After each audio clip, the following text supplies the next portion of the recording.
When billionaire Michael Greyson walked in on his wife shaving their maid's sick daughter's head, the moment shattered their perfect world, and his reaction changed everything. In the Greyson estate, perfection wasn't a standard, it was law, and Eleanor Greyson enforced it with a smile sharp enough to draw blood.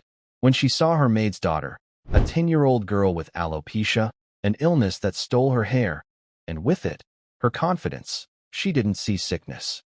She saw imperfection. If the hair is the problem, Eleanor said, then we'll remove the problem. That was the moment everything broke. A mother's scream, a child's terror, and the sound of dog clippers slicing through silence. When Michael Greyson, billionaire and husband, walked in, he wasn't just witnessing cruelty. He was confronting the cost of his own indifference. This isn't just a story about wealth or power. It's the story of how one act of cruelty forced a man to rediscover what it means to have honor. And before I forget, where are you watching from today? Leave a comment below. Enjoy the story. A 10-year-old girl was cornered, her mother fighting to stand between her and the woman holding the buzzing clippers. This wasn't a misunderstanding. It was a battle of wills over a sick child's dignity. And the billionaire who had just walked in didn't just own the house. He was about to own the consequences. The Greyson estate was less a home and more a museum of wealth. It was a vast, cold collection of marble, glass, and polished mahogany, where silence was the most valuable asset. Michael Greyson, the man who paid for it all, was its ghost. He existed in his third-floor office, a man of quiet, heavy power, absorbed in market reports and international calls. His wife, Eleanor, was the curator. She demanded perfection. Not a speck of dust on the windows, not a crease in the linens, not a flower petal out of place. Perfection was her religion, and she was its unforgiving high priestess. Into this silent, perfect world came Susan and Anna Hale. Susan was the maid. A single mother, she was quiet, diligent, and invisible, 3 qualities Eleanor prized. Susan needed this job. The pay was more than generous. It covered the rent on their small apartment, and, most importantly, the expensive specialist visits for her daughter. Her daughter, Anna, was 10 years old. She was a wisp of a girl with wide, sky-blue eyes and fine, pale blonde hair. Or what was left of it. Anna had alopecia, a condition that left her with smooth, bare patches of scalp. She hid her hair loss with a collection of soft, colorful knit caps, her small, constant shield against the world. While Susan polished the endless surfaces, Anna would sit quietly in the cavernous library, a sketchbook in her lap. She wasn't allowed to touch the books, but she was allowed to be silent. She drew pictures of birds, of trees, and most often, of a young man in an old-fashioned soldier's uniform. In her backpack, she kept her only true treasure, a heavy, dark bronze medal nestled in a worn velvet box. It had belonged to her great-grandfather, a man her mother spoke of with a quiet, fierce pride, a man who had fought in a frozen, forgotten war. Eleanor Greyson did not like the knit caps. Susan, it's unsanitary, Eleanor had said a week ago, her voice cutting through the kitchen's quiet. She didn't look at Susan. She inspected a crystal glass for streaks. I'm sorry, ma'am, Susan said, her hands pausing in the sink. She has a medical condition. With her scalp. The doctor says it's best to. I am not interested in her doctor, Eleanor cut in. I am interested in the standards of my home. That hat is casual. It's sloppy. She looks like a street urchin. She's just a child, Susan whispered, her throat tightening. She is an employee's child, Eleanor corrected. It's a privilege for her to be here. See that she looks the part. Susan, desperate, had tried to comply. The next day, she spent an hour she didn't have tying Anna's thin blonde hair with a silk ribbon. It was a painful, delicate process, trying to cover the barest patches. It only made it worse. The ribbon drew attention to what it was trying to hide. When Eleanor saw her, her lips thinned into a single, hard line. This is worse. You're just decorating the problem. It's unsightly. That afternoon, Michael Greyson made a rare appearance downstairs. He was on his way to the garage, a phone pressed to his ear, when he passed the library. He paused. He saw the small, blonde girl in the oversized leather chair. He saw her sketchbook. He rarely spoke to the staff, let alone their children. But something made him stop.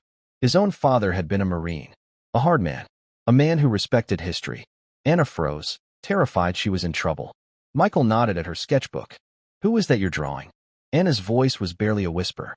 My great-grandpa. He was a soldier. She pointed to the velvet box on the table beside her. Michael's eyes fixed on it. He didn't touch it, but he recognized the shape. He recognized the faded blue and white ribbon. He was a brave man, Michael said, his voice quiet. He looked at Anna, truly seeing her for the first time. He noticed the knit cap she was wearing that day. He nodded, then continued on his way, the phone call long forgotten. Anna never forgot that. It was the first time a man, other than her doctors, had looked at her with simple, quiet respect. 2 days later, Eleanor decided to solve the problem. She was hosting a major charity luncheon on the weekend. The thought of that girl, that mess, walking around was intolerable. She found Susan in the downstairs utility room, organizing cleaning supplies. We are going to fix this, Susan. Permanently. Ma'am. The girl. Anna. Her hair. Eleanor's eyes were bright, decisive. If the hair is the problem, we will remove the problem. It's the only way to be truly clean. I don't understand, Susan said, though a cold dread was already spreading through her. Eleanor opened a steel cabinet. She pulled out a black plastic case, the kind used for grooming the family's 2 show poodles. She set it on the counter and opened it. Inside, nestled in foam, were a set of gleaming electric clippers. Susan's blood turned to ice. No, it's the perfect solution, Eleanor said, as if discussing a stubborn stain. It will be neat. Uniform. Hygienic. No, absolutely not, Susan said, her voice shaking but firm. She stepped in front of the cabinet. You are not touching my daughter. Eleanor looked at her. She was genuinely surprised by the defiance. Excuse me. You can't do that. It's cruel. It's monstrous. It's practical. Eleanor snapped, her patience gone. She has a disease. I am offering a clean, simple fix. Now, bring her to the mudroom bath. No, we're leaving. Susan turned, her heart pounding. She ripped off her apron and threw it on the floor. We're done. Come on, Anna, she called out, her voice high with panic. She ran into the hall, grabbing Anna from the library. Get your backpack, baby. We're going home. Mommy, what's wrong? Anna's eyes were wide, seeing her mother's terror. Susan. Eleanor's voice echoed from the hall. She was standing at the mudroom entrance, blocking their path to the service door. She held the clippers in her hand. Get out of our way, Mrs. Greyson. You walk out that door, Susan, and you are finished, Eleanor said, her voice lethally calm. I will call my friends. I will call every agency in this city. You will never work as a maid, a cleaner, or a dishwasher. You will be on the street in a week. How will you pay for her treatments then? Susan froze. The words hit her like a physical blow. She looked at her daughter. She thought of the doctor's bills on their tiny table. She was trapped. Please, Susan begged, tears welling in her eyes. Please, Eleanor. She's just a little girl. Don't do this. It will destroy her. It's hair, Eleanor said, disgusted by the emotion. It will grow back. Or it won't. Either way, it will be neat. Now, get in the bathroom. She grabbed Anna's arm. No, Susan shrieked. She shoved Eleanor's arm away. Get your hands off my daughter. Susan pushed Anna behind her, shielding her with her own body. You will not touch her. Eleanor, stunned by the physical defiance, stumbled back. Her face, usually pale and controlled, flushed a dark, angry red. How dare you? You put your hands on me. In my house. In a flash of pure, cold fury, Eleanor lunged. She grabbed Anna by her thin shoulders and dragged her, screaming, into the small, sterile bathroom. She pushed Susan back, slamming the door. But Susan threw her body against it, forcing it open again. It was an ugly, desperate scramble. Mommy, help! Anna cried. I'm here, baby. I'm here. Susan fought, trying to pull her daughter back. Eleanor, stronger than she looked, held Anna in a grip of iron. She turned on the clippers. The beezy sound was deafening, violent. Hold still, Eleanor commanded, as she brought the buzzing clippers toward the 10-year-old's head. No, Susan screamed and lunged forward, grabbing the clippers with her bare hand. Let go of me, you foolish woman. It was at that exact moment that Michael Greyson, home early from a canceled meeting, walked in. He heard the screaming. He heard the electric buzz. He pushed open the mudroom door and stopped. The scene before him was chaos. His wife, her hair coming undone, her face a mask of rage, was in a physical struggle with the maid. The little girl, Anna, was sobbing, pinned between them, and the clippers were buzzing, inches from her head. Anna's backpack was on the floor, spilled open. The velvet box was there. Stop. Michael's voice was not loud. It was heavy. It was the voice he used when billions were on the line. The sound cut through the panic. Eleanor, Susan, and Anna all froze. The buzzing of the clippers was the only sound. Michael, Eleanor said, breathing heavily. She tried to compose herself, to smooth her blouse. I am handling a situation. This woman, she assaulted me. Mr. Greyson, she was trying to cut Anna's hair. Susan sobbed, her hand red from where she'd grabbed the clippers. Please, sir, don't let her. Michael's face was unreadable. He looked at the clippers. He looked at his wife's furious face. He looked at Susan's desperate one. Then his gaze settled on Anna. She was looking at him, her face streaked with tears, her eyes holding a desperate, terrified hope. He saw the velvet box on the floor. He walked past his wife. He knelt, his expensive suit creasing on the tile floor. He picked up the velvet box. He opened it. The bronze star lay in his palm. This, he said to Anna, his voice quiet, belonged to your great-grandfather. Anna nodded, sniffling. He was a hero. Michael closed his eyes for a single second. His own father, a Marine, had plaques on his wall. He had been raised with words like honor, duty, and respect. He stood up. He looked at his wife. What is this, Eleanor? I told you. It's a hygiene issue, she hissed. Look at the girl's head. It's a mess. I was fixing it. Fixing it. His voice was flat. She is a 10-year-old child. A sick child. She is the maid's child. Eleanor shot back. It's my house. I will not have it. Michael looked at her. He saw a stranger. My house, he corrected her. He held out his hand. Give me the clippers. Michael, don't be absurd. I am handling this. Give me the clippers. The command was absolute. It was the voice that empires obeyed. Eleanor's hand, white-knuckled, released its grip. She handed them to him. Michael clicked them off. The sudden silence was deafening. He looked at Susan. Susan, take Anna. Go to the main kitchen. Ask Maria to make you both some hot chocolate. And tell her to find the first aid kit for your hand. Wait for me there. Susan stared, speechless. Then she nodded, grabbing Anna's hand and her backpack. She scrambled out of the room as if fleeing a fire. Now, Michael and Eleanor were alone in the small, sterile room. Have you lost your mind? Eleanor finally burst out. You're taking their side? The servants. I am taking the side of a child you were terrorizing, Michael said. His voice was dangerously soft.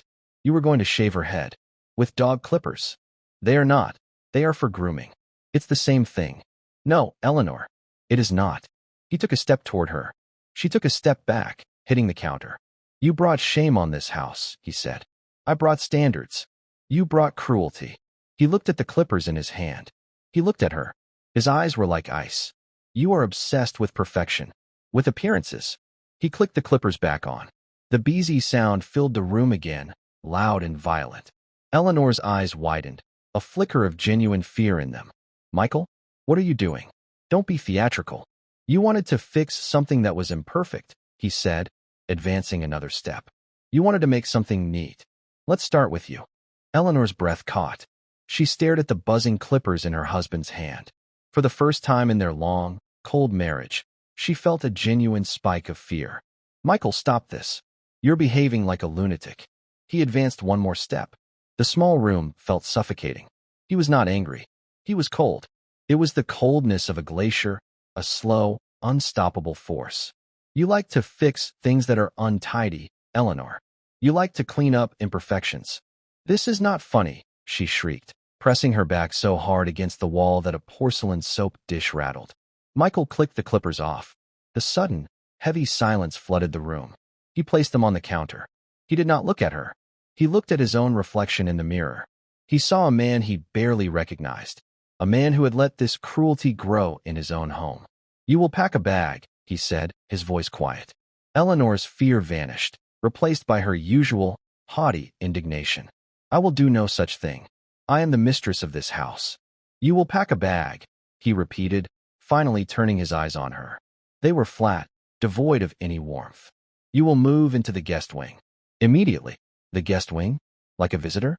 In my own home? Absolutely not. It is my home, Eleanor. You have reminded me of that. You live here. You enjoy a life of privilege, all because of my name. And today, you used that name to terrorize a sick child and assault her mother. You have shamed me. You have shamed this house. I did what was necessary. You are done, he said. The finality in his voice was absolute. We will speak later about the terms of our future. But for now, you will go to the guest wing. You will not speak to the staff. You will not go to the kitchen. And you will never go near Susan or Anna again. Do you understand me? You can't do this, Michael. I will not be dismissed. I am not dismissing you, he said. I am containing you. You are a problem. I am handling the problem. Go. Now. Eleanor stared. She saw he was not negotiating. Her power in this house was a complete illusion. It was his. It had always been his. Her face hardened into a mask of pure, cold fury. Without a word, she straightened her blouse, turned, and walked out of the bathroom. Her steps were rigid, her head held high, defeated but defiant. Michael stayed in the small room for a long moment. The faint, metallic smell of the clippers hung in the air. He leaned on the counter, his large hands gripping the marble edge. He thought of his father. He thought of the metal. He felt a profound, heavy shame. The main kitchen was in a separate wing. It was a vast, warm room that smelled of baking bread and rosemary. It was the only room in the house that felt alive. Maria, the head housekeeper and cook, was a stout woman in her late 60s with kind eyes and capable hands. She was wiping down a copper pot when Susan and Anna burst in. "Maria, please," Susan sobbed, her composure breaking. She was shaking. We have to go." Maria's eyes went wide. She saw Susan's red, scraped hand. She saw Anna's tear-streaked face. "Good heavens, child. What happened? What did she do to you?" Maria was one of the few who dared to call Mrs. Greyson she. She tried to cut Anna's hair," Susan whispered, and the confession made her nearly collapse. "I tried to stop her. Mr. Greyson, he came in. He sent us here." Maria's lips pressed into a thin line. She had seen Eleanor's casual cruelty for years, but never this. "That woman. She is ice. Here, sit down." Maria bustled over, grabbing a clean dish towel. She ran it under cold water and gently wrapped it around Susan's hand. "This is a bad scrape, Susan. You grabbed it." Susan nodded, wincing. "I didn't want her to touch Anna." "You did right," Maria said fiercely. She turned to Anna, who was standing by the door, trembling. "And you, Mija. Come. You are safe here." Maria poured a large mug of milk, added a heavy spoonful of cocoa, and put it in the microwave. She set the warm mug in front of Anna, along with 2 cookies. "You drink this. No one will bother you here." Anna wrapped her small, cold hands around the mug. She looked at her mother. Susan was sitting at the massive wooden staff table, staring into space. Her mind was racing. "He sent us here. But why? To fire us quietly? To make sure we don't sue? He saw me shove her. He saw me grab the clippers. He'll say I'm unstable. We have to leave. I have to get Anna and run." She was half risen from her chair when the kitchen door swung open. It was Michael Greyson. Susan froze. Maria, who had been bustling by the sink, turned and stood still. Michael looked out of place in the warm, domestic kitchen. His suit was perfect. His face was heavy with exhaustion. He looked at the scene. He saw the first aid kit on the table. He saw the half-empty mug of cocoa. His eyes met Susan's. She looked terrified, like a deer about to bolt. "Sir," Susan stammered, standing up. I will get our things. We are so sorry. We will be gone in 5 minutes." "Sit down, Susan," Michael said. His voice was not unkind. "Please." Susan hesitated, then sank back into the chair. Michael looked at Maria. "Maria, would you please call my driver? Tell him to bring the sedan around. I want him to take Susan to the private clinic in town. Her hand needs to be properly x-rayed and bandaged." Maria's eyebrows shot up. "Yes, sir. Right away." She hurried out to the hall phone. Michael was alone with the mother and daughter. He pulled out a heavy wooden stool from under the counter. He sat down at the table with them. It was the first time in Susan's 2 years of employment that a Greyson had ever sat at the staff table. He looked at Susan. "First, I want to offer my deepest, most profound apology. What happened in this house, what my wife did, it was an outrage.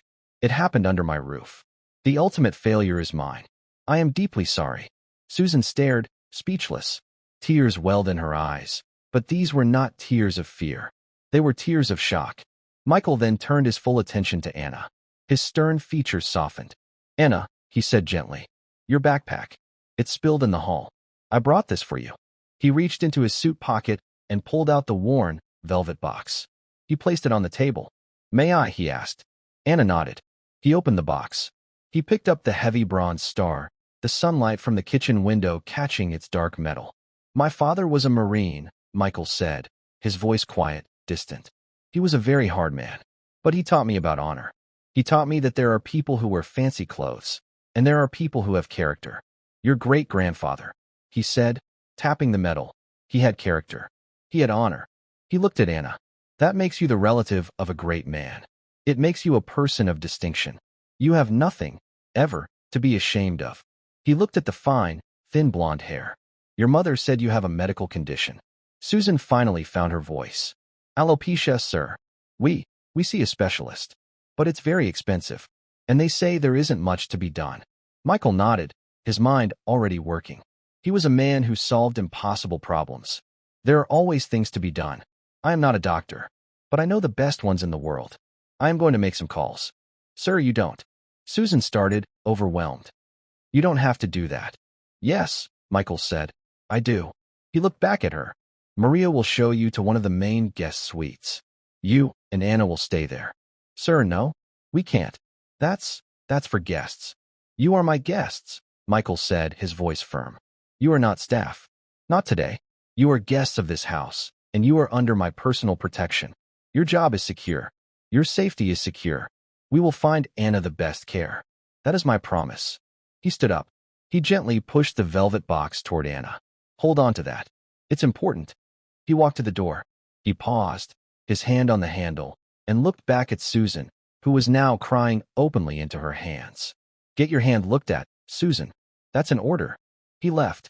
Susan looked at Anna. Anna looked at her mother. A small, watery smile crept onto Anna's face. She picked up the cookie and took a bite. For the first time since she had set foot in this house, the 10-year-old girl felt truly, completely safe. Maria returned to the kitchen a few moments later, her face a mixture of shock and quiet satisfaction.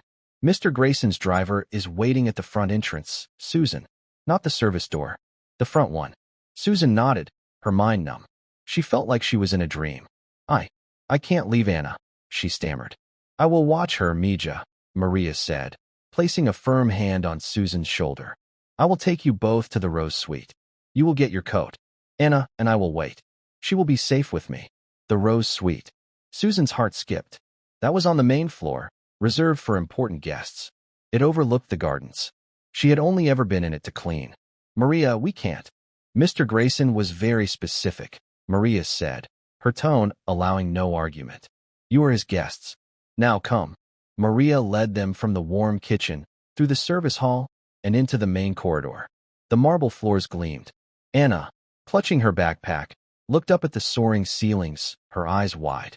Maria used her master key to open the heavy, white-paneled door of the Rose Suite. The room was breathtaking. It was not just a room. It was larger than their entire apartment. A huge, four-poster bed sat in the middle, piled high with soft, cream-colored pillows. A crystal chandelier hung from the ceiling. A private, marble bathroom was visible through an open door. "Anna, honey, you can sit on the bed," Susan said, her voice a whisper. She herself was afraid to touch anything, afraid she would leave a mark, a stain from the real world. Anna crept over and touched the silk comforter. It was the softest thing she had ever felt.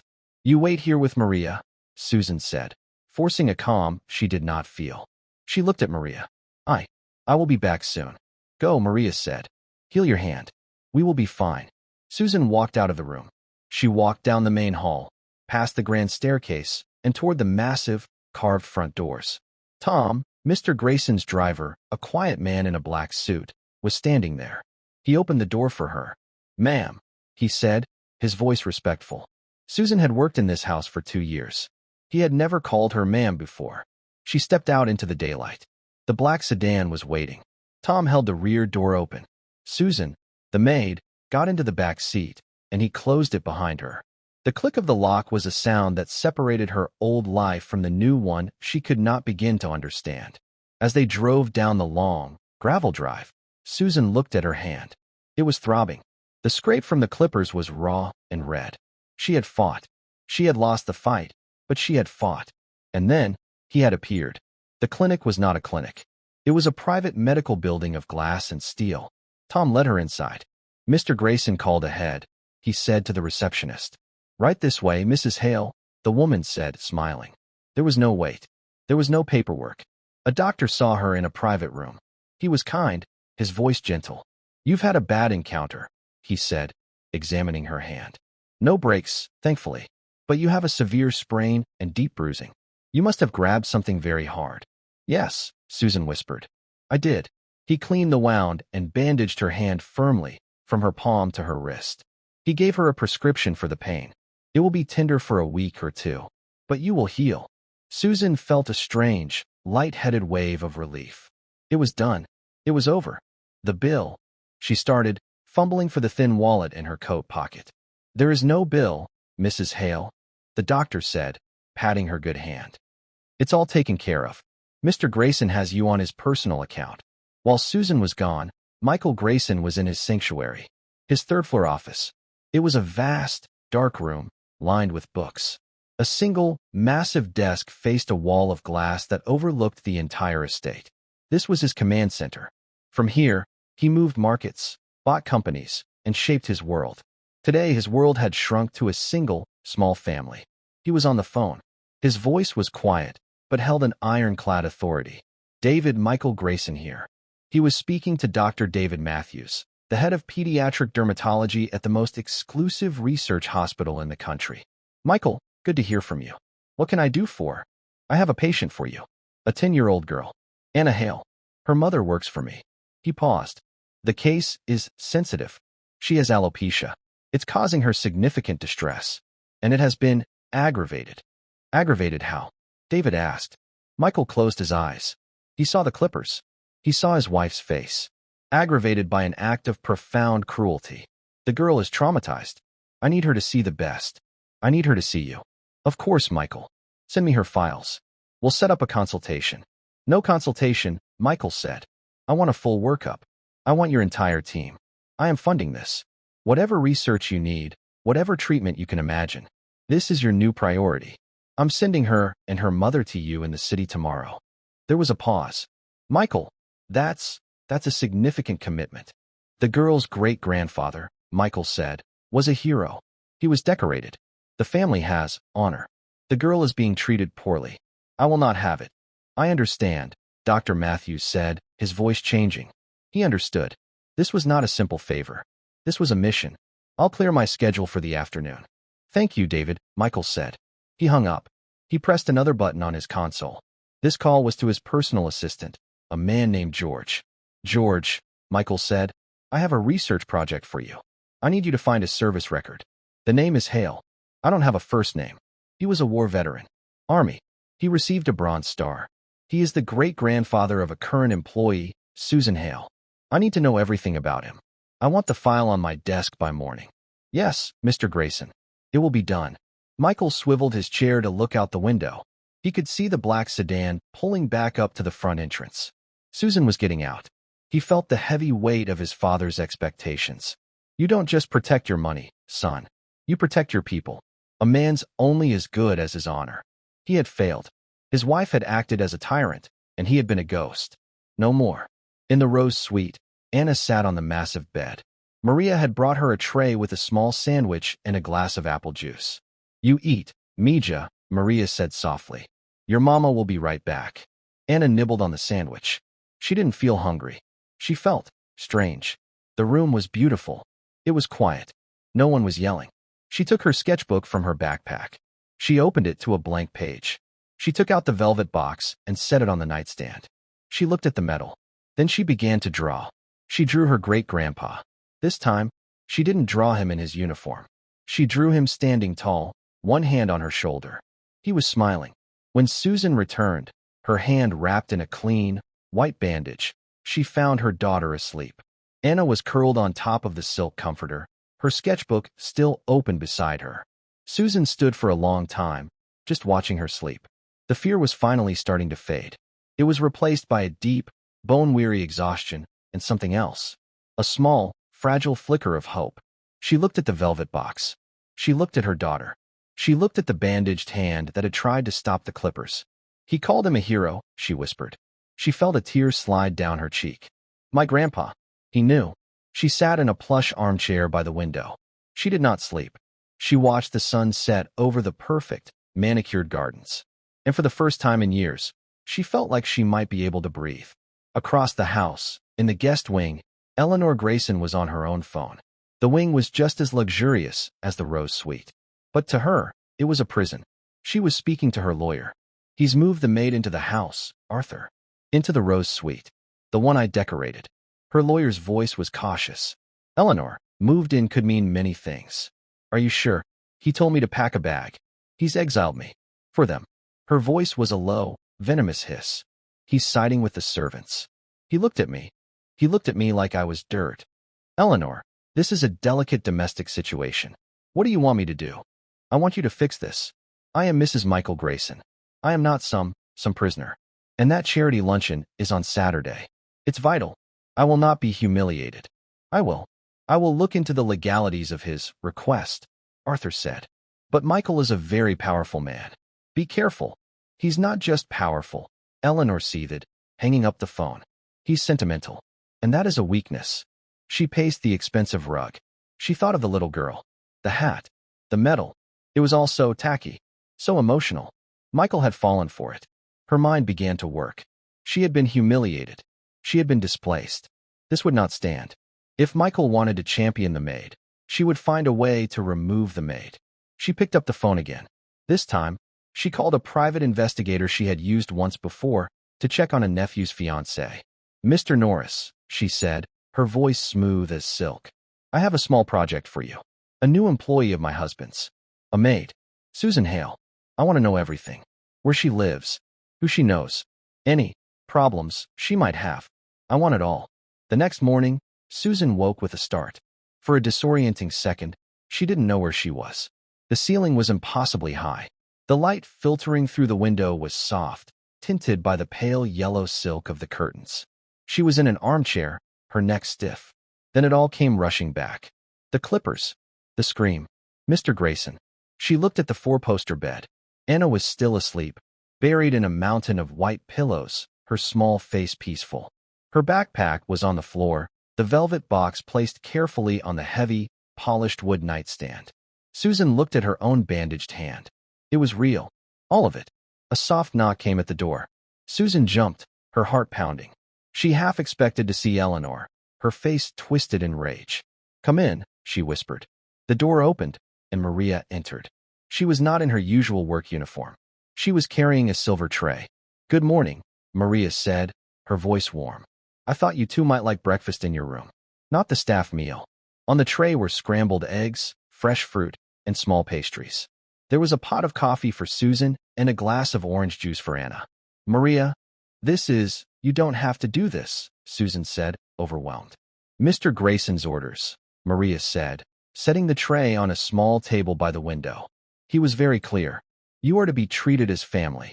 And, she leaned in, her voice dropping to a conspiratorial whisper. Mrs. Greyson has been relocated to the guest wing. She is not to be disturbed. Or, I think, to disturb anyone else. Susan's jaw dropped. He moved her? He did. Maria's face was a perfect, professional mask, but her eyes were dancing. Now, he also said that a car will be here at 10 o'clock. It's to take you and Anna into the city. The city? A doctor's appointment. For Anna. He said he has arranged for the very best. Susan simply nodded. It was too much to take in. The best. What did that even mean? At 9 a.m., Michael Greyson was in his office. He had been there since 5. A fresh, black coffee sat untouched on his desk.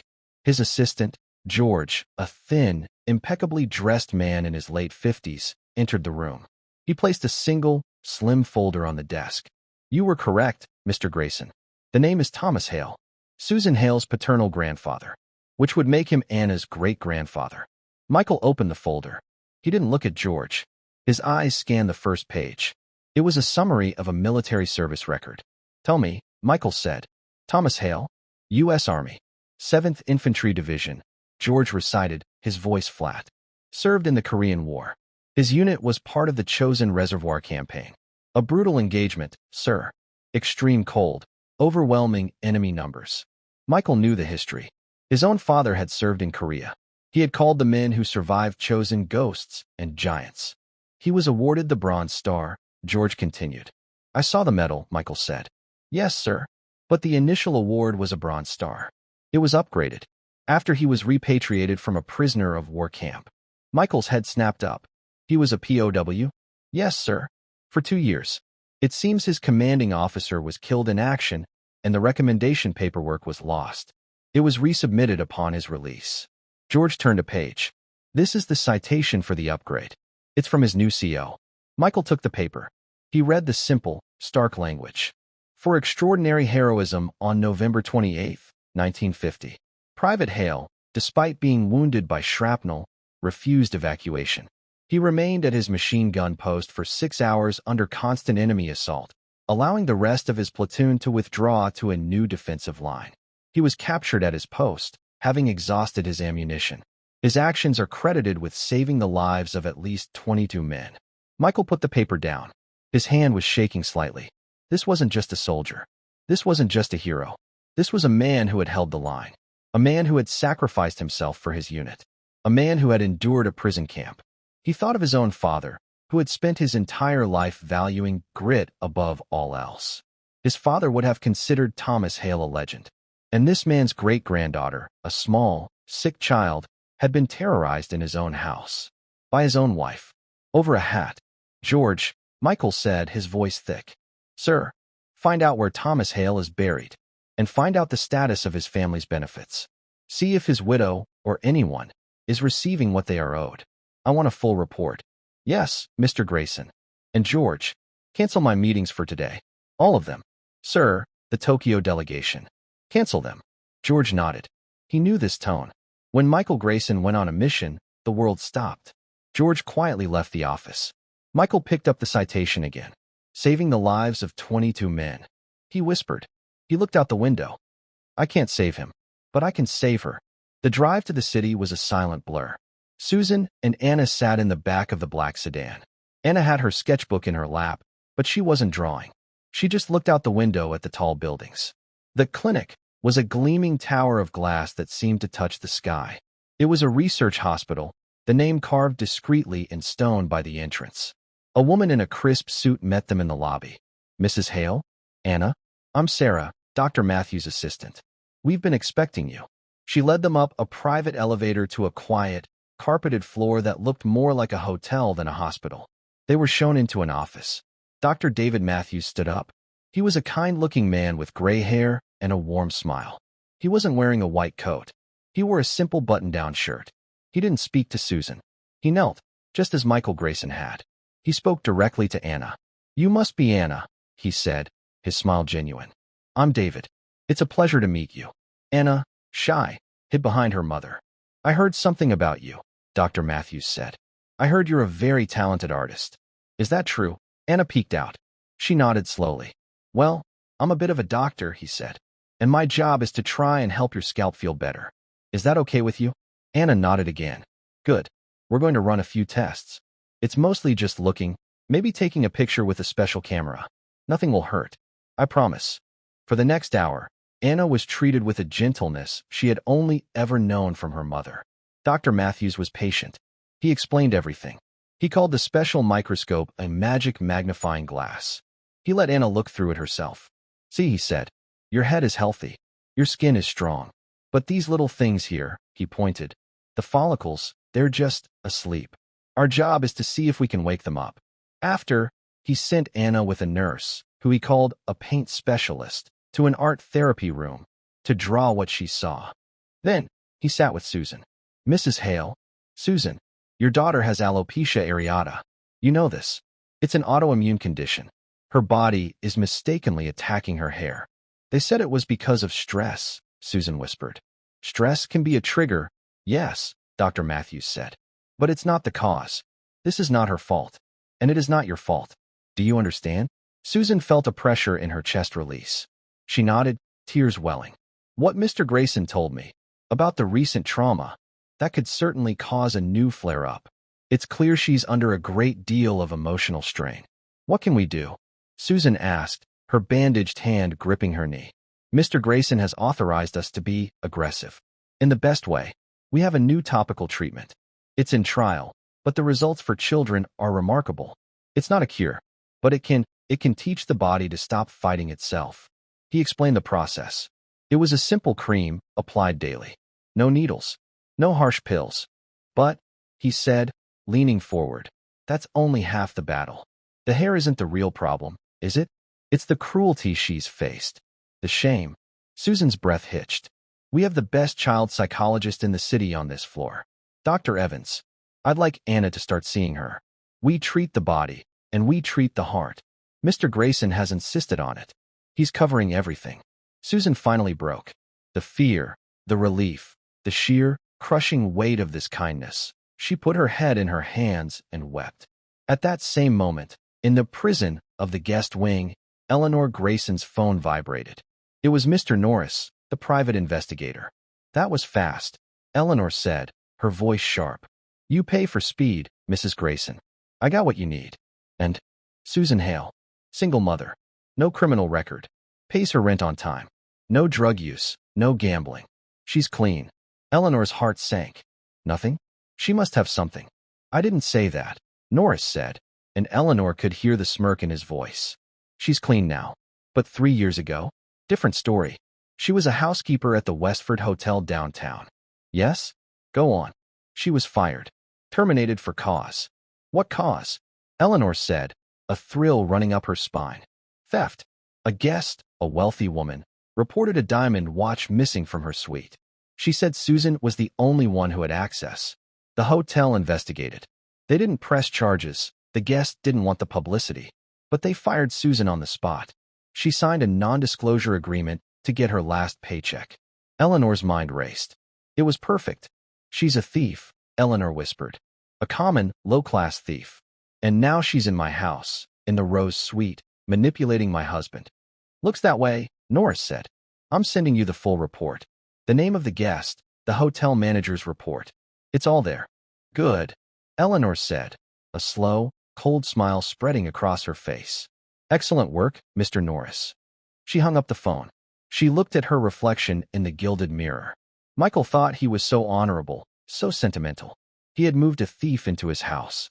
He was paying for her child's art therapy. He had called her a problem. Oh, Michael, she said to her reflection. You have no idea what a problem looks like. But you're about to. She picked up her phone. She didn't call her lawyer. She called the society editor for the City Chronicle. The next morning, the house was still. Michael Greyson sat in his third-floor office. The sun was rising, casting long shadows across his desk. In his hand, he held the single-page citation. Extraordinary heroism.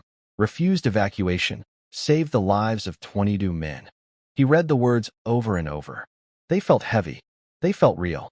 They were the opposite of his wife. They were the opposite of the cold, perfect world he had built. His assistant, George, knocked and entered, his face pale. He did not speak. He simply held out a tablet. Michael took it. It was the website for the City Chronicle. The lead story. Scandal at the Greyson estate. Billionaire's wife exiled to guest wing as distressed Maid moves in. Sources allege Maid's shocking criminal past. Michael's blood ran cold. He read the article. It was a masterpiece of anonymous sources and cruel innuendo. It painted Eleanor as a concerned, dutiful wife, worried for her husband's state of mind. It painted Michael as an erratic man, taken in by a designing employee. And then, the final, brutal paragraph. Sources close to the family are most concerned by the Maid's, Susan Hale's, history. The Chronicle has confirmed that Ms. Hale was terminated from a prior position at the exclusive Westford Hotel for theft. She was a thief, and my heart breaks to think of her having influence over Mr. Greyson, said one concerned friend. Michael read the word. Theft. He set the tablet down. The silence in the room was heavy. Get me Robert Davenport, Michael said to George. Sir. Robert Davenport. Of Davenport Industries. Get him on the phone. Now. Yes, sir. George fled the room. Michael stood. He felt the cold, familiar rage he reserved for the boardroom. The rage he felt when a rival tried to cheat him. Eleanor had not just leaked a story. She had declared war. In the Rose Suite, Susan was helping Anna get dressed. They were going to the city again for Anna's first art therapy session. Anna was nervous, but Susan felt a lightness she hadn't felt in years. She felt safe. Maria knocked and entered. She was holding a copy of the City Chronicle. Her face was ashen. "Susan," she said, her voice trembling. You must not look at this." But Susan had already seen the headline. Her eyes darted to the text, to her name, to the words Westford Hotel, to the word theft. The blood drained from her face. The hope that had filled her for 24 hours vanished. She stumbled backward and sat on the edge of the bed. "No," she whispered. "No, she found it. She found it." "Found what?" Maria asked, rushing to her side. I. Susan couldn't breathe. This was the secret she had carried for 3 years. The shame that had kept her in line. The reason she had been so afraid of Eleanor. "Mommy," Anna asked, seeing her mother's terror. "Mommy, what's wrong?" Susan was back in that hotel office, the manager sliding a paper toward her. "Sign this. Just say you mishandled property, or we call the police." She was going to be sick. The door to the suite opened. Michael Greyson stood there.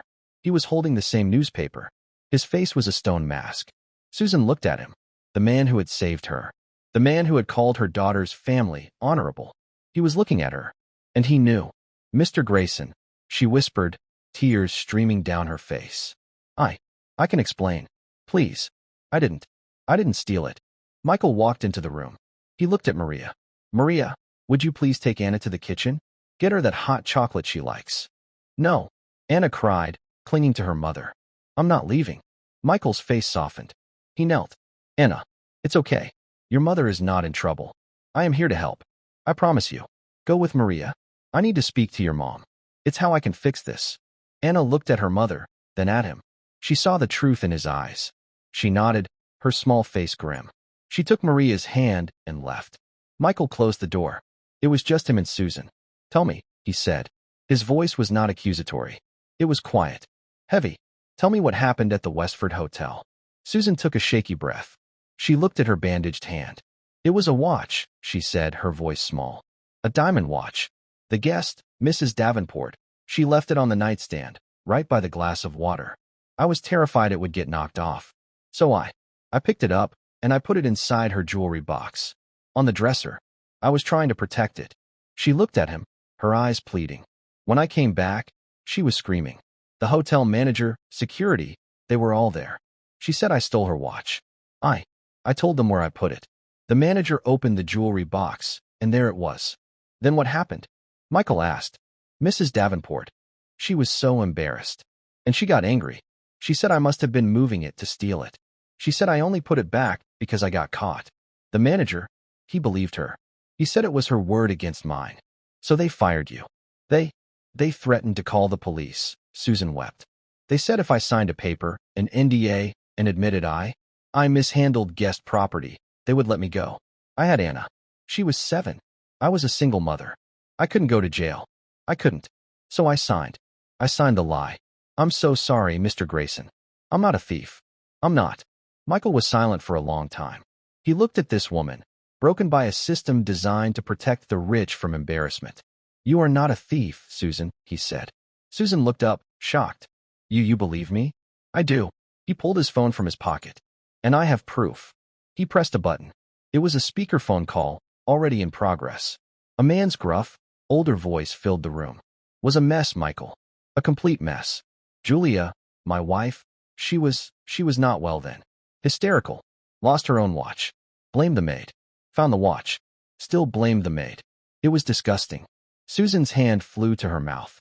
"I know, Bob," Michael's voice said. "I have that maid here." "You do?" the voice said. "Good. I hope you're treating her well. I sent a letter to the hotel manager. Told him to apologize. Offered to pay the girl's salary for a year. The coward probably threw it in the trash. He was terrified of Julia. Listen, Michael. That maid, whoever she is, she was a good woman. She was the only one who got Julia's coffee right. She was honest. My wife was wrong." Michael looked at Susan. "This is Robert Davenport. His wife was the guest at the hotel." Susan was sobbing, but for the first time, they were tears of pure, unburdened relief. "Mr. Davenport," Michael said, "thank you. That's all I needed. Take care of her, Michael. People like that, they're rare. Michael ended the call. He knew, Susan whispered. He knew the whole time. Yes. Michael's face was hard again. And now, so does everyone else. He turned to the door. Your appointment is not canceled. Tom will take you and Anna to the city. When you return, this will be handled. Michael walked from the Rose Suite, across the grand foyer, to the guest wing. He did not knock. He used his master key and opened the door. Eleanor was at the vanity, fixing her makeup. She was on the phone. Yes, the charity luncheon is absolutely still on, she was cooing. It's just a small domestic issue. Michael is just emotional. She saw his reflection in the mirror. Her smile was triumphant. Michael, darling, did you see the paper? A terrible, terrible scandal. That woman, a thief. I told you I would fix it. I saved us. Hang up the phone, Eleanor, he said. Michael, don't be cross. I said, hang up the phone. The ice in his voice made her flinch. She mumbled a goodbye and hung up. You really did it, didn't you? She said, standing to face him. You threw your wife, your family, under the bus for a servant. I just got off the phone with Bob Davenport, Michael said. Eleanor's smile wavered. I don't know who that is. He's an old friend of my father's. His wife was the guest at the Westford Hotel, the one who lost her watch. Eleanor's face went completely white. He remembers the incident perfectly, Michael said, advancing into the room. He remembers his wife's hysterical behavior. He remembers the maid being honest. He remembers it all. You called him? She stammered. You built your lie on a foundation of sand, Eleanor. You were so desperate to find dirt on a good woman that you never stopped to check the truth. You just wanted to hurt her. You just wanted to win. I did it for us, she shrieked. I did it to protect our name. The name you let that child, tarnish. You are the tarnish, Eleanor. You are the rot. You terrorized a sick child. You assaulted her mother. And then, when you were held accountable, you tried to destroy that mother by leaking a vicious, slanderous lie to the press. He stood in front of her. This is not about standards. This is not about hygiene. This is about your own cold, black heart. You are a bully, and I will not have a bully in my house. You can't talk to me like this. I am your wife. Not for long. Call your lawyer. I want you out. Not in the guest wing. Out of this house. By noon. No, she cried, the cold composure finally shattering. The luncheon. Saturday. My friends. My reputation. Your reputation is gone, Michael said. You destroyed it yourself. You have my name. You have my money. But you do not have an ounce of my father's honor. Or of that maid's. He turned and walked to the door. Michael, please, she begged. It was the first time he had ever heard her beg. Don't do this.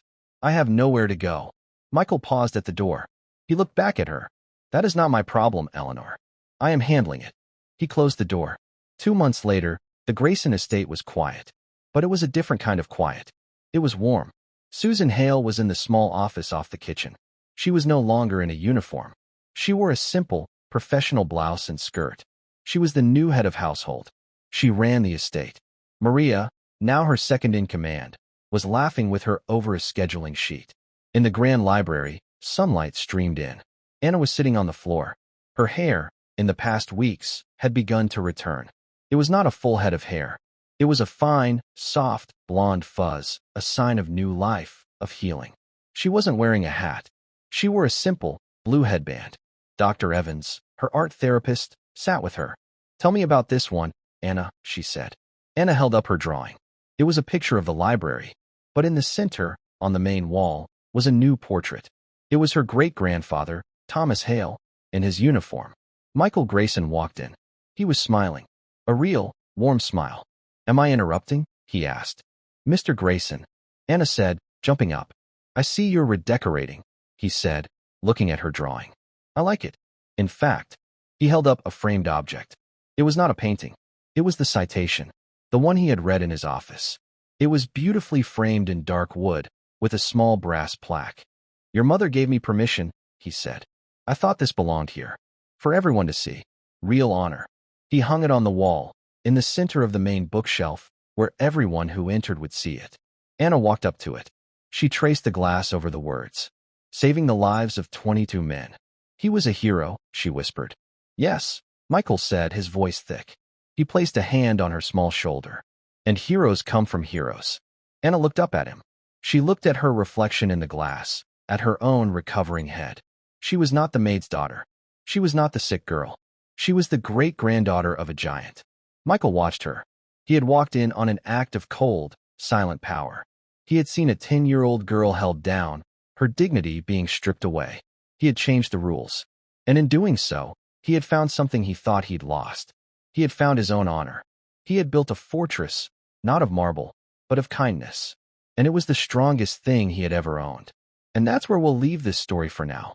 I hope it gave you a moment to pause, to step away from the noise of the everyday, and just drift for a while. I'd love to know where this story found you. Maybe on your drive home, winding down after a long day, or just looking for something real. Share your thoughts in the comments. I read every one. And if you'd like to join me for the next story, liking and subscribing helps more than you think. Thanks for spending this time here. It means a lot.